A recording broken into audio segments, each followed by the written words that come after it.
Le crime nataliste, c'est la pratique même de l'élevage. L'élevage n'a jamais été autre chose que l'art de faire naître. En gros, ça remonte à 1846. L'élevage industrialisé et la pensée méthodique de comment on va booster les naissances, c'est ça. Donc c'est pas si ancien que ça. Ça comporte toutes les choses qui relèvent de l'eugénisme, toute l'abomination de l'eugénisme en France qui est chapeautée par l'INRA et des entreprises privées, des multinationales qui vont intervenir d'un point de vue génétique pour booster la prolificité des femelles, génétiquement parlant, pour créer des animaux qui vont être des futurs esclaves de chair, donc qui vont être boulimiques, et pour également modifier la taille des individus à naître et qui va vers du gigantisme. C'est déjà de la persécution. Les modifications génétiques qui leur sont faites fait que l'animal, quand il naît, il est déjà dans un corps de souffrance. Il n'y a rien qui n'arrête les savants fous et les scientistes sans conscience pour agir sur cet aspect-là.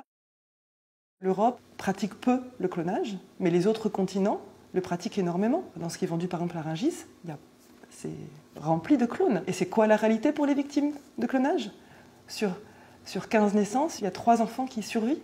Donc les pratiques d'élevage sont remplies de bennes à ordures, de fœtus mort-nés. Les pratiques du clonage sont des pratiques extrêmement douloureuses pour les victimes. Un bébé animal qui naît, qui est un clone, en fait, il a un ADN sénile. Dolly est morte dans notre souffrance.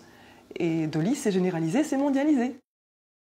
Les pratiques de base de l'élevage, qui sont appelées génotypage, qui sont rien d'autre que l'industrie du viol, systématisée, et une pratique qui s'appelle le sexage. Donc on en parle un peu plus quand il s'agit par exemple de l'abomination, de la persécution qui est faite aux poules, et donc où on sépare les mâles et les femelles, et où donc les mâles sont broyés. C'est l'inverse pour l'industrie du foie gras, où c'est les femelles qui sont broyées. Mais le sexage, c'est la pratique de tout l'élevage, à savoir qu'on sépare les mâles et les femelles.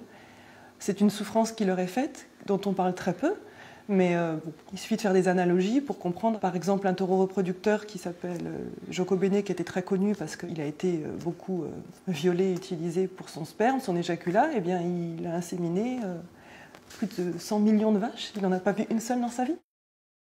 Toute l'industrie de l'élevage passe par une exploitation particulière des femelles animales qui subissent des marathons gestatifs, avec tout ce que ça comporte de souffrances abominables, et bien sûr les désenfantements. La zoophagie actuelle, en fait, pour une grande part, c'est de la pédophagie, c'est-à-dire qu'on mange des bébés.